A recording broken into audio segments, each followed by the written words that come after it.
Paz do Senhor, meus irmãos. Que alegria poder estar aqui com vocês essa noite. Você que trouxe o exemplar da Bíblia Sagrada, apodere-se dela, por favor, e abra comigo em Juízes, capítulo de número 14, versículo de número 9. Juízes, capítulo de número 14, versículo de número 9. Enquanto vocês procuram aí, eu quero aproveitar a oportunidade para remir o tempo e externar a Deus a gratidão que tenho de poder participar desse Connect. Eu já tenho visto e ouvido tudo que o Senhor já tem feito nesse lugar, tudo que o Senhor já tem ministrado nessa casa, de maneira que poder estar aqui essa noite com vocês, para mim é uma honra muito grande. A primeira vez que eu preguei na Assembleia de Deus Vitória em Cristo, eu ainda não era da ADVEC, eu vou fazer ainda 3 anos de ADVEC, estou um pouquinho mais de 2 anos aqui com vocês, mas a primeira vez que eu preguei aqui nessa igreja, eu preguei num Connect. Então, estar aqui essa noite para mim é significativo demais, traz à minha memória as promessas, a fidelidade de Deus, o cumprimento daquilo que Ele um dia falou. Olha para quem está do seu lado e diz: se Deus te fez uma promessa, Ele não é homem para mentir, e nem filho do homem para se arrepender. Sacode ele e diga: vai acontecer. Deus não mente. Oh glória, aleluia. Quero agradecer ao pastor Lucas. Obrigado, amigo, pelo carinho. Deus tem te abençoado, tem abençoado essa juventude. Deus te trouxe aqui para um propósito, e muito me alegra ver tudo que o Senhor tem feito através das suas mãos. Eu sei a sua dedicação, eu sei o seu esforço. Às vezes sacrifica até muitas vezes o tempo para estar em casa com a família, mas a Bíblia diz que Deus, Ele é galardoador daqueles que o buscam. Há um memorial nos céus para a sua vida, e eu tenho certeza que Deus vai recompensar cada esforço, cada sacrifício que você tem se doado, para que a obra de Deus continue avançando aqui na terra. Agradecendo ao pastor Lucas, a minha gratidão se estende a toda a equipe, que não é pequena, é muito grande. Pastor Lucas tem essa característica, ele é muito agregador, de maneira que tem aproveitado os talentos e os dons de cada um que tem somado nessa obra. Eu estou aqui rodeado de amigos, e se eu esquecer alguém, me perdoa. Eu brinco com a minha esposa que eu sou igual a Dory do Procurando Nemo. Eu sofro de perda de memória recente. De verdade, com o nome sou terrível. Uma vez eu esqueci o nome dela e quase teve avivamento lá em casa. Então eu sou ruim demais com nome, mas estou feliz de estar aqui com a gente, o pastor Eduardo, sua esposa Geise. Se coloca de pé, por favor. Dudu é filho do pastor presidente da Assembleia de Deus do Lindos Vasconcelos, idealizador de uma grande conferência chamada LED. Nós estivemos juntos ali no final de semana passado. Foram 4 ou 5 dias, não lembro, 4 dias. Deus abençoe. Geise canta demais. Depois segue eles lá na rede social. Obrigado por estar aqui. Falaram que iam vir. Deus abençoe vocês. Deus abençoe aqui Rangel, doutora Bárbara, tem me ajudado aí. A mim, o pastor Lucas é mais difícil, que ela é dentista. Ela não faz milagre não, viu? Então ela... Só a plástica aí, varão. Ué, você quer guerra? Eu tenho uma foto que eu posso mandar para a Aninha aqui agora e postar aqui no telão da paçoca. O irmão quer? Aninha, Deus abençoe vocês. Pastor Alexandre, irmão, pense num homem que eu tenho uma dívida de gratidão. Pastor Alexandre, sua esposa, eu amo demais esse casal. São amigos de verdade. Sabe aqueles amigos que cuidam de você em todos os detalhes, que liga para saber que você está bem, se preocupa? Eu amo vocês, de verdade. A minha casa tem uma dívida de gratidão com vocês. Deus abençoe vocês, tá bom? Em nome de Jesus. A todos os amigos, Deus continue abençoando. E por último, mas não menos importante, minha esposa, ela precisou sair porque meus filhos são pentecostais e já estavam aqui botando as asinhas de fora, querendo mexer nas coisas. Aí ela, de forma estratégica, se esconde aí para eles deixarem a gente cultuar. Mas eu sou muito grato a Deus pela vida dela. Esse ano nós completamos 10 anos de casado e foi a melhor escolha que eu fiz na minha vida. Nós nos conhecemos, ela tinha 15 anos de idade Peguei ali no departamento infantil, saindo ali. Foi um processo e eu tenho sido muito feliz ao lado dela, e de maneira alguma eu estaria aqui essa noite se não fosse ela na minha vida, e ela sabe o quanto ela é importante e especial na minha vida. Eu louvo a Deus por ela e como ela tem cuidado também dos nossos filhos, como ela tem sido uma mãe dedicada e exemplar. Ela me encoraja a querer ter mais filhos, ela me encoraja a querer ser pai de mais crianças, porque ela tem entendido sobre a maternidade, tem se doado, que nem eu sei como ela faz. Às vezes eu viajo, estou fora e a gente mora longe da nossa família, e ela sozinha, longe da minha mãe, longe da minha sogra, ela dá o jeito dela lá, toma banho, dá banho nas crianças. Só o Espírito Santo de Deus para recompensá-la. Juízes capítulo de número 14, versículo de número 9. Quem achou diz amém.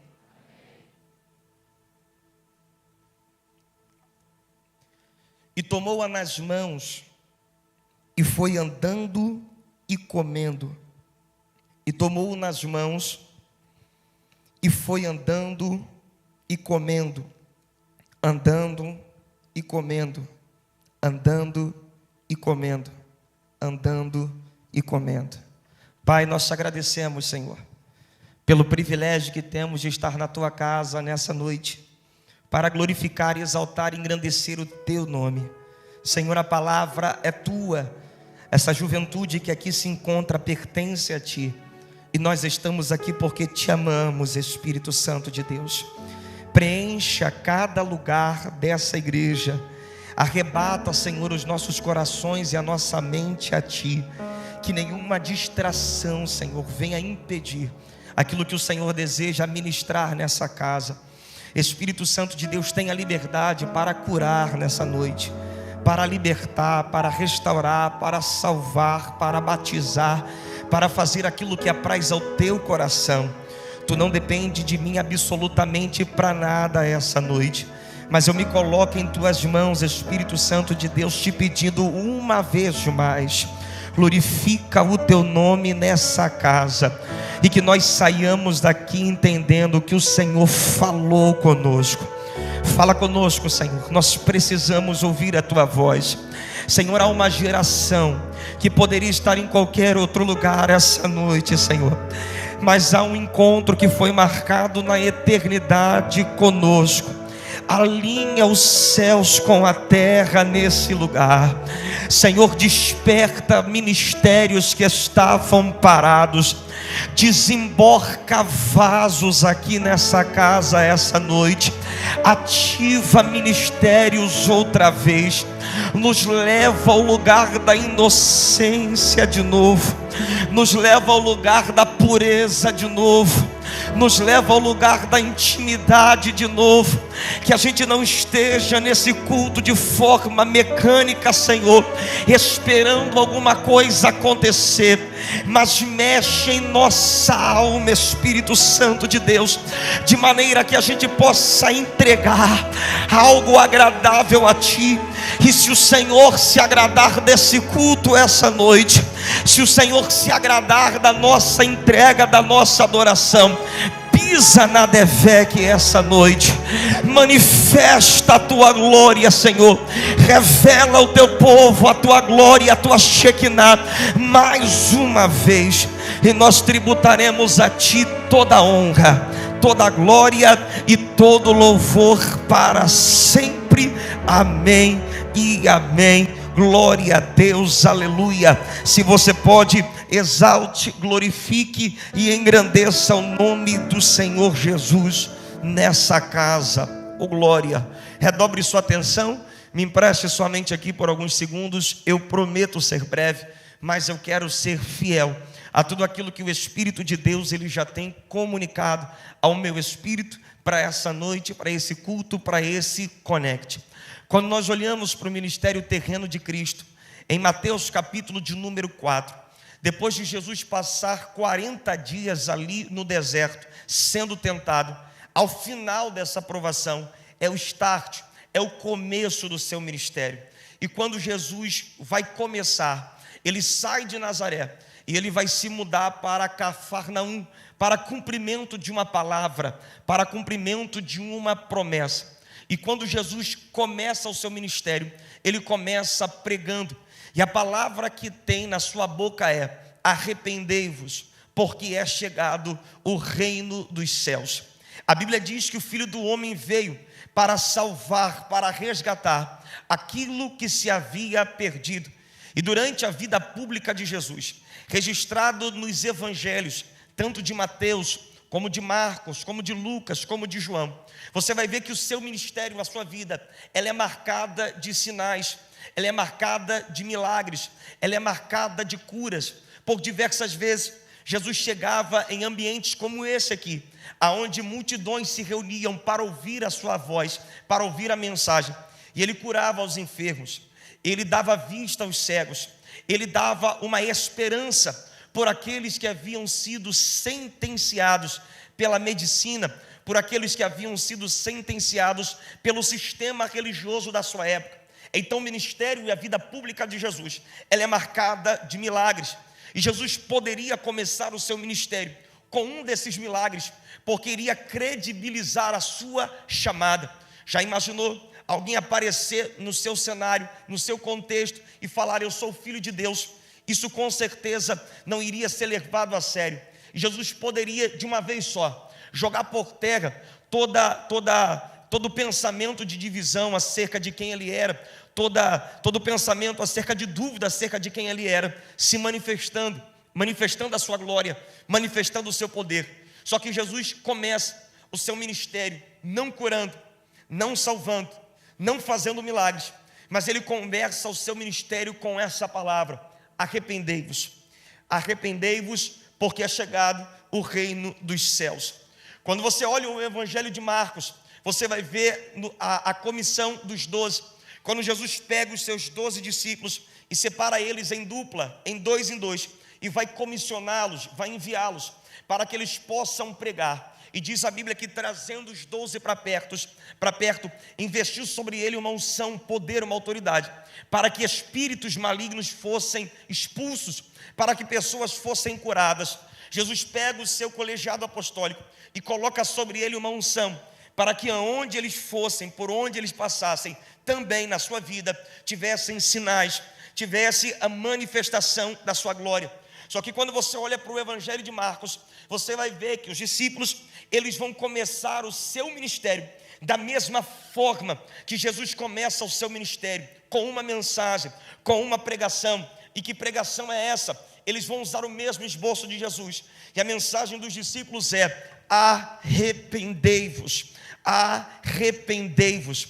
Quando você olha para a vida de Pedro, o primeiro pastor da igreja primitiva, o homem que foi revestido de uma autoridade, que foi perdoado, que teve a segunda chance para continuar a sua chamada, o seu ministério, depois de ter pecado, depois de ter desagradado a Deus, a forma que Pedro escolheu para começar o seu ministério é pregando. E sabe qual é a mensagem que Pedro prega? A mesma mensagem que Jesus pregou, a mesma mensagem que os discípulos pregaram, e ele vai usar o mesmo sermão. E a mensagem de Pedro é: arrependei-vos, arrependei-vos, para que vossos pecados sejam perdoados. Atos capítulo de número 3, para que vosso nome seja escrito no livro da vida, e para que haja paz na sua mente. Essa mensagem, de alguma forma, parece que com o passar do tempo, ela caiu em descrédito, e ao chegar no século 21, pouco se tem falado. Mas quando nós olhamos historicamente falando para a Bíblia Sagrada, você percebe que as pessoas que desprezaram essa mensagem do arrependimento, elas tiveram um final triste demais, elas tiveram um final doloroso demais. Essa mensagem não pode ser esquecida, mas ela precisa estar viva dentro de nós, porque foi assim que Jesus inaugurou o seu ministério. Foi a primeira mensagem que ele trouxe aos homens, e se é a primeira mensagem, nós precisamos entender que há uma relevância nela, nós precisamos entender que há algo importante a ser extraído dali. Quando você lê 2 Crônicas, capítulo de número 33, a Bíblia fala da morte trágica de Amon, filho de Manassés. E quando a Bíblia explica a forma que ele morreu, foi assassinado pelos seus servos, a Bíblia diz: e Amon morreu porque não fez como seu pai, Guarde essa expressão, porque ele não se arrependeu. Porque ele não se arrependeu. Como Amon não se arrepende como seu pai, ele é sentenciado à morte. E quem é o pai de Amon? Manassés. E quem é Manassés? Apenas o pior rei da nação de Israel. Segundo Crônicas, capítulo de número 33, se você ler o perfil desse homem na Bíblia Sagrada, você vai perceber que ele foi longe demais. O rei de Israel, reino sul de Judá, diz a Bíblia Sagrada, que ele pega os seus próprios filhos e sacrifica no altar para outros deuses. Ele pega os seus próprios filhos e, não tendo misericórdia dele, ele vai assassinar no altar. Esse homem que havia se distanciado de Deus, que caminhou pela apostasia, ele vai trazer para Israel cultos, adoração a outros deuses, vai procurar cartomante, vai procurar a idolatria, vai procurar a feitiçaria, a bruxaria, afrontando a santidade de Deus. Diz a Bíblia Sagrada que Manassés coloca na casa de Deus ídolos, que era para corromper a nação de Israel, afrontando a santidade de Deus. E Deus já havia entregado para Moisés na lei mosaica que a sua casa era santa e não poderia ser profanada. Esse homem continua indo longe demais, e diz a Bíblia Sagrada que ele leva a nação de Israel, o reino sul, para um lugar tão distante de Deus, que o que eles fazem era pior do que as nações circunvizinhas pagãs daquela região. Já imaginou que a vida que aquele povo levava escandalizava mais do que as pessoas de outras nações que não serviam a Deus? Esse é o nível da sua imoralidade, esse é o nível do seu pecado. E por causa da sua rebelião, por causa do seu pecado, Deus permite que a Babilônia se aproxime e ele vai ser levado cativo. E a Bíblia diz que no tempo da dor, no tempo da dificuldade, quando ele é preso, quando ele está cativo, cerceado da sua liberdade, ele se lembra, pastor Lucas, de Deus, e no meio do cativeiro, ele se arrepende e começa a se humilhar diante de Deus. A vida de Manassés traz para mim o peso do arrependimento, porque eu não conheço ninguém que foi tão longe como ele. Sacrificou os filhos, praticou feitiçaria, profanou o altar de Deus, conduziu a nação de Israel para a idolatria, chegou a todos os níveis de corrupção moral e religiosa. Só que quando ele se arrepende, quando ele se quebranta diante de Deus, a Bíblia diz que Deus teve misericórdia dele e arrancou ele do cativeiro e restituiu o trono para que ele voltasse a governar. Eu não sei se você consegue ter noção do que isso representa. Para que outra nação venha soltar um escravo de guerra, não é tão simples assim. A nação de Israel passou 70 anos dentro do cativeiro. Crianças não conheceram a liberdade, anciãos não voltaram para a sua pátria, passaram um triste processo de 70 anos, sem nunca terem conhecido a liberdade. Mas quando o homem se quebranta diante do altar de Deus, reconhecendo as suas culpas e os seus pecados, por mais distante que ele esteja, e por mais que a sua vida esteja manchada de crimes, a misericórdia de Deus é tão grande, que aquela oração de arrependimento é como se tivesse rasgado as células que eram contra ele, e desse a ele mais uma chance, mais uma oportunidade. Ele foi restituído ao trono de Israel. Aí o seu filho assume, e a Bíblia diz que Amon caminhou nos pecados do seu pai, fez tudo o que deveria de errado, só que tem uma marca na sua vida, e é isso que traz temor ao meu coração. A Bíblia diz: porém Amon não se arrependeu como o seu pai. Você tem consciência que o que fez aquele homem ser morto não foi os seus pecados? Você tem consciência que o que fez aquele homem ser condenado não foram os seus crimes? O que fez aquele homem morrer foi a falta de arrependimento. Deus não se escandaliza com os nossos pecados, por mais perversos e sujos que eles sejam. Deus não se escandaliza quando um homem decide se deitar com outra pessoa. Deus não se escandaliza quando o homem decide experimentar drogas. Deus não se escandaliza quando o homem desce a níveis mais profundos e decide se corromper, estando distante de Deus, xingando, falando palavrão, mentindo, roubando, matando, adulterando. Isso não escandaliza a Deus. O que sentencia o homem não são os seus pecados, mas é a falta de arrependimento diante dos seus pecados. É isso que está sentenciando. A Bíblia diz que Amon foi morto, não foi porque ele matou alguém. Ele foi morto, não foi porque ele profanou. Ele foi morto, não foi porque ele se distanciou de Deus.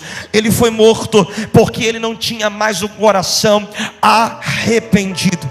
Existe um caminho que, se Deus perceber que ele é sem volta para você, acabou-se as chances, acabou-se as oportunidades. E é por isso que Jesus, ele vai começar o seu ministério pregando: arrependei-vos, arrependei-vos, arrependei-vos, arrependei-vos. Jeremias capítulo de número 18. Esse texto mexe com a minha alma, pastor Alexandre. A nação de Israel está caminhando para o cativeiro babilônico. Deus disse no verso de número 11, pastor Lucas: eu estou forjando o mal contra vocês. Você já imaginou ter Deus por seu adversário? Você já imaginou ter Deus por seu opositor? Deus disse: você é meu adversário, eu estou forjando a sua queda, eu estou forjando mal contra vocês. Eu já preparei os caldeus, eu já preparei a Babilônia para marchar em direção a vocês. Mas Deus pega o profeta Jeremias, leva dentro para a olaria, e Deus disse: fica aí sentadinho olhando, enquanto o oleiro está trabalhando no vaso. E o vaso se desfaz. O oleiro não descarta o barro, ele traz para a roda de novo, e ele começa o processo do zero. E Deus está dizendo: está vendo, Jeremias, o que o oleiro faz? Esse vaso não é descartado porque quebrou. Esse vaso não é descartado porque deu errado. Esse vaso não é descartado porque saiu do projeto inicial, porque se corrompeu. É isso que paira em meu coração pela nação de Israel. Ele diz: a virgem que cometeu atrocidade. É isso que paira em meu coração acerca desse povo. Vai lá, prega para ele, diz: se eles quiserem recomeçar, eu não estou preocupado com a minha reputação, eu rasgo os meus projetos, eu desfaço o laço de morte, eu trago eles para o colo outra vez, e eu digo: eu estou contigo de novo, eu te amo. A gente recomeça. Só prova para mim que vocês estão arrependidos. Só prova para mim que o pecado não é melhor do que a minha presença. Só prova para mim que vocês ainda me amam. Só provam para mim que ainda me dói quando vocês me desagradam. Só provam para mim que ainda dói quando vocês pecam. Mostra que vocês ainda se importam, que eu curo vocês.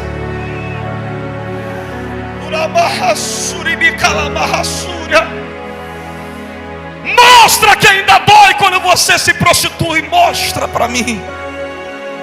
Mostra que você ainda se ofende quando você vê vídeos de madrugada de pornografia. Mostra para mim que isso ainda te incomoda quando você deita com a sua namorada. Mostra para mim que quando você usa drogas, você ainda se sente mal. Mostra para mim que ainda há temor na tua alma. Você vai ver o que eu vou fazer na tua vida. Mostra para mim. Mostra para mim que você ainda não está indiferente ao que está acontecendo a essa casa. Por que a minha geração parou de pregar acerca do arrependimento? Por que a minha geração está achando que Deus está omisso? Muitos que estão aqui nessa noite estão em falta com Deus. E o problema não é o pecado. O problema é não acender aquela luzinha de alerta. De maneira que quando você entra num lugar como esse, você não está impressionado com a estrutura, com a luz, com a arrumação, mas esse lugar te traz temor, dizendo: eu estou na casa de Deus. E como é que eu posso estar dentro de um connect se o meu telefone está cheio de prostituição? Como é que eu posso estar envolvido com as coisas do reino e eu estar cheio de esquemas escondidos em redes sociais para que ninguém vê? Fala para mim, como isso cauterizou tanto que não te incomoda mais? Deus olhou para um homem e disse: você será meu, do ventre da sua mãe, você já nasce sendo meu. O nascimento de Sansão não era a realização de um sonho de uma mulher estéril. O nascimento de Sansão não é a materialização de alguém que queria um filho e Deus decidiu abençoar. Deus permite que Sansão venha à existência para um propósito. E quando Sansão nasce, Deus tem algumas exigências.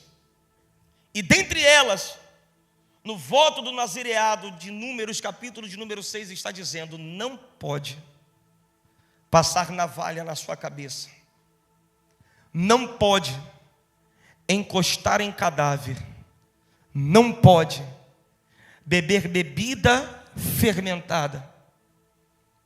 O maior problema do pecado é que a consequência não é no ato. E Naum, falando acerca das consequências do pecado, Deus disse: Deus é tardio em irar-se, mas Ele não tem um culpado por inocente. As pessoas estão confundindo longanimidade com impunidade. Não é porque Deus não agiu agora que Deus está conivente com aquilo que está sendo praticado. Então Deus, Ele é longânimo. Ele viu Sansão caindo uma vez, Ele viu Sansão caindo 2 vezes, Ele viu Sansão caindo 3 vezes. Mas como não houve uma repreensão imediata, o pecado dá uma falsa sensação de conforto, e ele diz: vai dar nada não. Pode ir mais uma vez, pode ir outra vez, pode ir mais uma vez, não vai dar nada não, pode ir de novo, tentar de novo, fazer de novo, experimentar de novo. E tudo começou a desandar a partir do verso de número 9. Porque quando Sansão vai a Tímina, um filho de um leão vem ao seu encontro. E a Bíblia diz que sem nada nas suas mãos ele mata o leão. E voltando de Tímina, vendo o cadáver do leão, as abelhas fizeram um ninho ali e agora tinha favo de mel.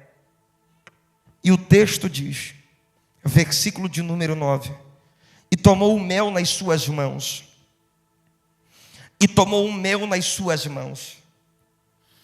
Quando Sansão vê o mel no cadáver, ali era a hora de uma luz interior chamada consciência acender dentro dele, dizendo: é bom, mas você não pode. É bom, mas pela tua chamada é proibido. É bom, mas para o teu propósito de vida você não pode fazer isso. Só que o texto diz que, envolvido talvez por um sentimento de desejo, ele coloca as mãos no favo e pega.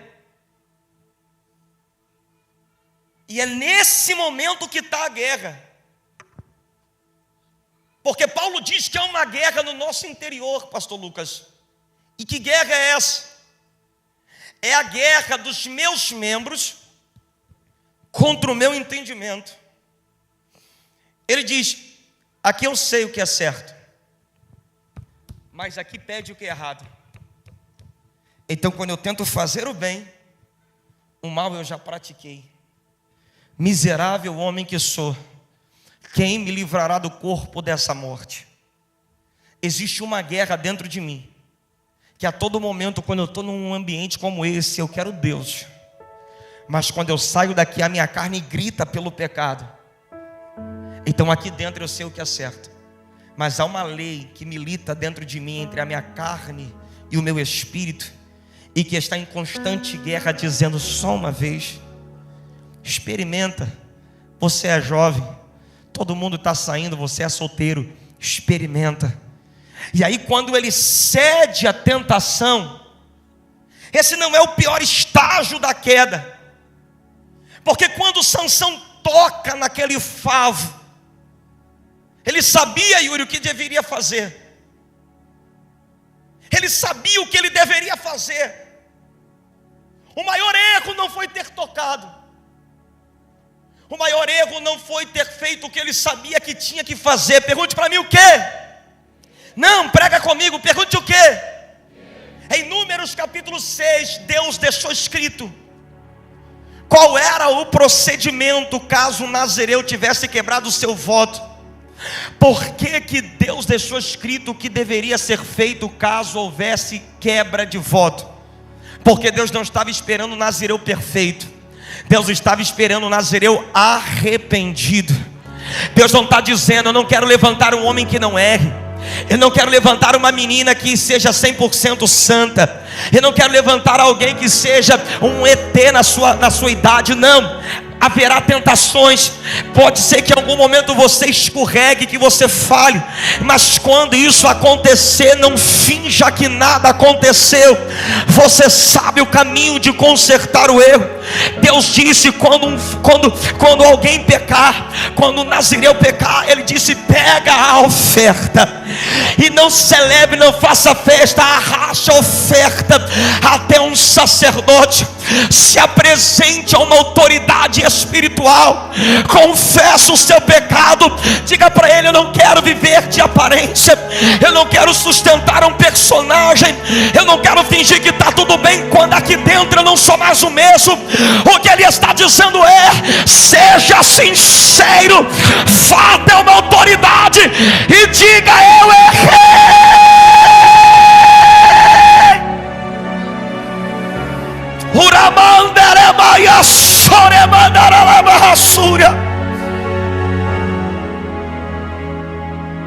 Teu ministério não está acabado, tua chamada não está acabada. Vá até o homem de Deus, confessa, verbaliza, coloca a carta na mesa, fala o que te atrai, fala onde você foi, fala o que você experimentou, fala o que você fez. Só que as pessoas estão com medo de perder o cargo, mas não estão com medo de ir para o inferno. Porque sabe qual é o problema de confessar? É que o sacerdote vai ter que raspar o cabelo dele, e todo mundo vai saber: ele pecou. Mas se eu consigo continuar a minha vida dupla com o cabelo grande e ninguém saber, está tranquilo. A maioria das pessoas da minha geração não estão confessando mais, elas estão sendo descobertas. Pastores com anos de adultério, ele não se arrependeu, ele foi descoberto. Cantores com ano de pecado, ele não se arrependeu, ele foi descoberto. Pregadores com anos de pecado, ele não se arrependeu, ele foi descoberto. E eu não vou aproveitar essa oportunidade, aonde os jovens do Rio de Janeiro estão com seus olhos voltados para cá, aonde esse culto está sendo transmitido para o Brasil e fora dele, para proteger a minha imagem. Eu vim aqui como homem de Deus para dizer: Deus está nos chamando para um lugar do arrependimento.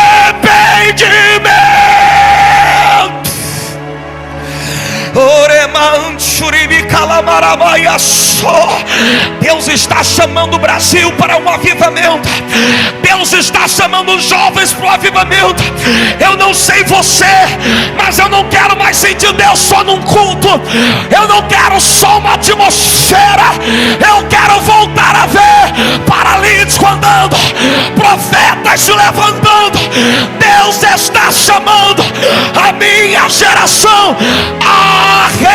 Arrependei-vos, arrependei-vos, é chegado o reino dos céus.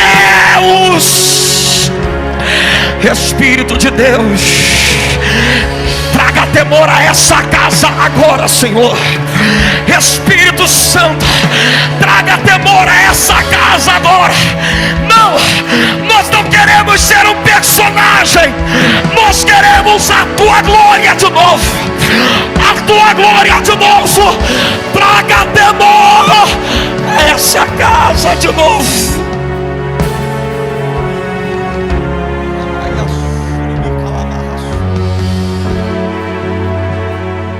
Deus está nessa casa.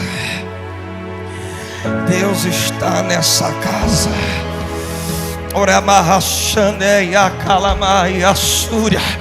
Deus está nessa casa. Oh, meu Deus do céu. Eu vou falar o português rasgado, porque eu não estou entre adolescentes, eu estou entre jovens. Joga essa camisinha fora que está escondida nesse carro.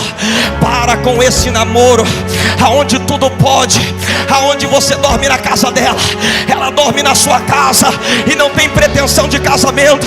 Os meninos não vão mais puros para o altar, as meninas muitas vezes não casam mais virgem. Deus está chamando, as adolescentes estão tirando a roupa na rede social, fazendo dancinhas sensuais no TikTok. Deus está chamando o Brasil. Arrependei-vos. Alamando que alamarabarassúria. Emanchuribi calamarrassúria. Há um temor de Deus nessa casa.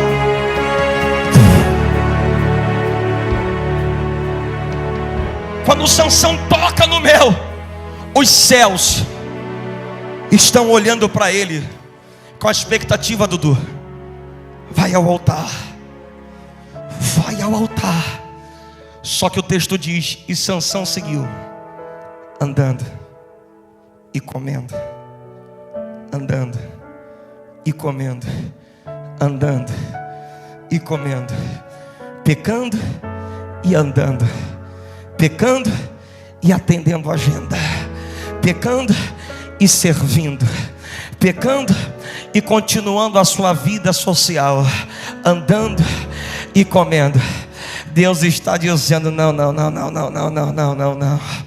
Eu te dei corda, eu te dei tempo, mas você vai entender que quem é santo, santifique-se ainda, e quem é sujo, suje-se ainda.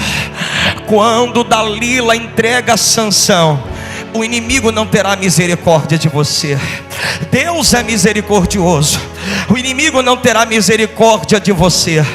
Eles arrancam os olhos de Sansão, prendem o campeão de guerra a um moinho, e ele passa a andar em círculos trabalhando para o inimigo. O herói virou um palhaço, virou um bobo da corte. Quando os filisteus queriam se alegrar, olhavam para Sansão e diziam: tragam ele do cárcere, tragam ele do cárcere, coloca ele entre nós. E começavam a zombar. Não era ele que arrancava portões de cidade, não era ele que matava 1000 filisteus com uma queixada de jumenta, não era ele que estava no Spotify em primeiro lugar, não era ele que estava pregando. O inimigo, ele não tem misericórdia, ele vai começar a querer quebrar e a destruir.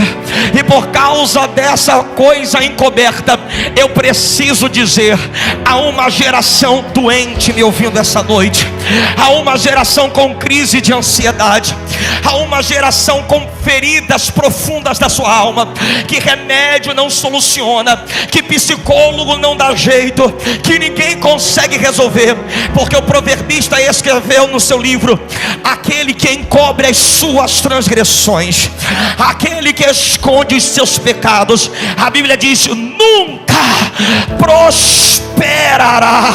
Você se formou e não consegue viver na sua profissão. Você vem para a igreja e não consegue se manter em equilíbrio. Você entra no quarto da crise de ansiedade. O diabo está adoecendo a minha geração, porque ela decidiu esconder os seus pecados. Eu vou ler, porque eu não quero perder nada do que a Bíblia diz. Eu não sei se a mídia consegue colocar na tela, mas diz o Salmo de número 32. Salmo de número 32, verso de número 1. Oh, glória a Deus. Salmo 32, verso de número 1. Davi diz: como é feliz, bem-aventurado aquele cujas transgressões é perdoada e cujo pecado é coberto. Diz a Bíblia Sagrada que Davi olhou da sua varanda uma jovem, uma bela jovem, tomando banho nua, tomando banho pelada. Ele desejou aquela mulher, ele conseguiu convencê-la, e ele se deitou com Batseba. Quando ele se deita, a mulher manda uma carta para o palácio. Foi bom, foi prazeroso, só tem um problema: as marcas do nosso pecado estão vindo à tona. Eu estou grávida, e como esconder a gravidez se o marido dela está na guerra, lutando pelas causas do reino? Davi disse: traz Urias de volta, traz Urias de volta, porque ele vai deitar com a mulher dele e não tem DNA, ninguém vai saber que o filho não é meu. Traz Urias de volta. Urias volta, e diz a Bíblia Sagrada que ele não vai para casa. Ele diz: eu continuarei aqui em prontidão, porque eu não posso estar no quarto, na cama com minha esposa, enquanto meus compatriotas estão morrendo na guerra. Urias não deita com sua esposa. Alguém diz para Davi: bom dia, rei. E eu imagino o rei dizendo: não tem como ser melhor. Na mente dele, pastor Lucas, deu tudo certo, consegui uma situação e fugi da culpa. Só que alguém disse: eu não sei se você vai estar tão feliz assim com o que eu vou te dizer. E o rei disse: fala.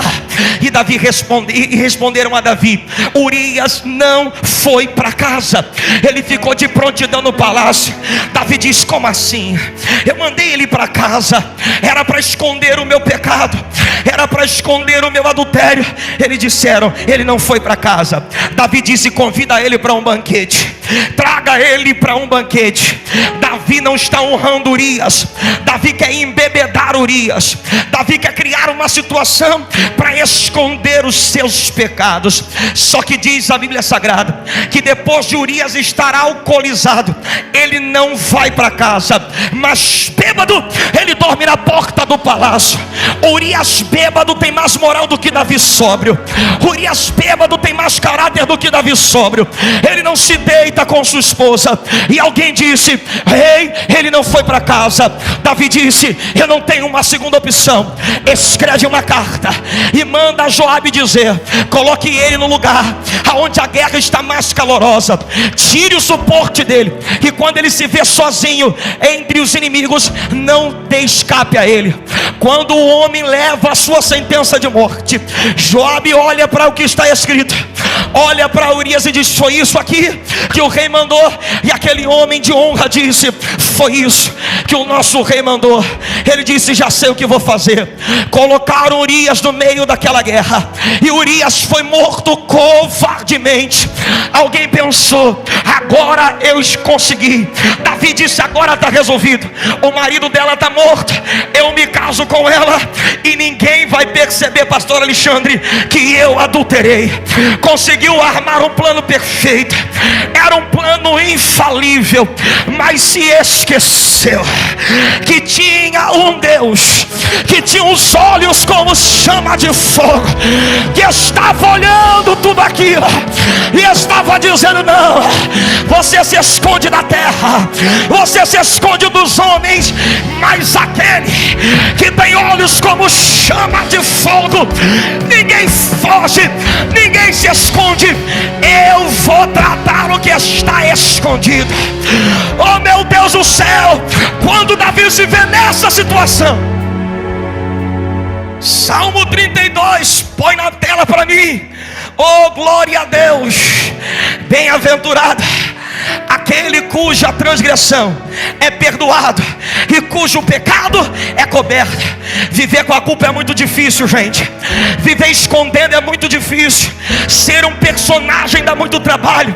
Verso de número 2, ele continua dizendo: bem-aventurado o homem a quem o Senhor não imputa maldade, em cujo espírito não há engano.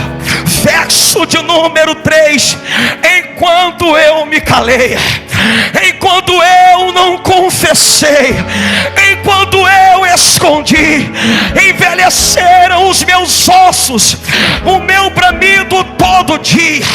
Eu não tinha paz, eu não estava feliz, a minha carne sentia o meu pecado. Verso 4: porque de dia e de noite a tua mão pesava sobre mim, e o meu humor se tornou em sequidão. Eu não era mais o mesmo, eu não brincava, eu não estava leve, porque a culpa não me deixava dormir, não me deixava comer. A tua mão estava sobre mim, dizendo: ninguém sabe, mas eu sei, você pecou. Verso 5: aí eu confessei o meu pecado, e a minha maldade não encobri, e dizia eu: confessarei ao Senhor as minhas transgressões, e tu perdoastes a maldade do meu pecado. Verso 6: pelo que todo aquele que é santo orará a ti, pelo que todo aquele que é santo orará a ti, porque todo aquele que é santo orará a ti. Há tempo de ter poder e achar, até no transbordar de muitas águas, estas a ele não chegarão. Verso 7: oh glória, tu és o lugar em que me escondo, eu não vou fugir de ti.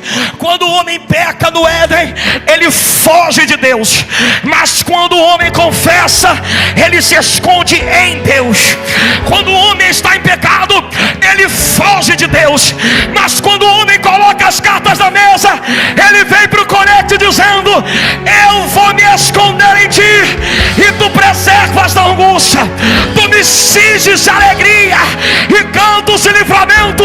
O que estava morto, o que estava seco, o que estava quebrado, tu vai trazer alegria e cantos de novo. Verso 8: oh glória a Deus, instruir-te-ei e ensinar-te-ei, Deus falando, os caminhos que deve seguir, e guiar-te-ei com os meus olhos. Oh Espírito Santo de Deus, vem nadando, se apresenta para Davi e diz: Davi, quem era você? Quem era você? Tu estava atrás das ovelhas malhadas do seu pai, tu eras o último da fila. Deus te tirou da vergonha, colocou azeite na tua cabeça, te fez assentar entre os príncipes da terra, te colocou por cabeça e não por cauda. Tu poderias ter a menina que quisesse, virgem, mas a que tu pegou não era tua, era de Urias. Por conta disso, a espada nunca mais se apartará da tua casa. Ele olhou e disse: o quê? Deus me sentenciou, só tem uma forma de eu mudar a sentença. Salmo de número 51. Vai ele para o lugar que todo crente conhece. Contra ti eu pequei. Eu não vou mais me esconder, Deus, eu não vou mais mascarar. Contra ti eu pequei, mas eu te peço, nesse conecte, chega de culpa, chega de ossos secos, chega de vontade de tirar a vida, traz alegria de novo. Deus, se quiser tirar o trono, tira. Se quiser tirar a coroa, tira. Se quiser tirar o palácio, tira. Mas não quer tirar de mim. Não tira de mim o teu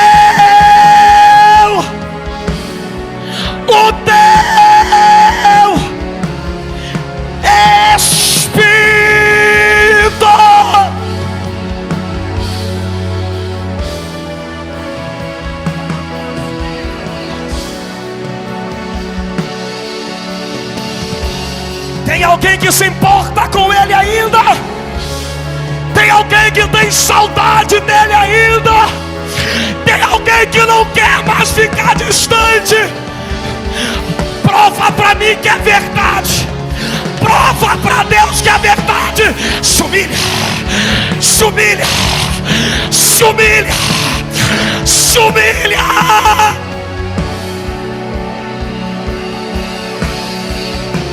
Conecte, se humilha. Vai, vai, vai, vai, vai. O Deus da segunda chance, Ele está aqui.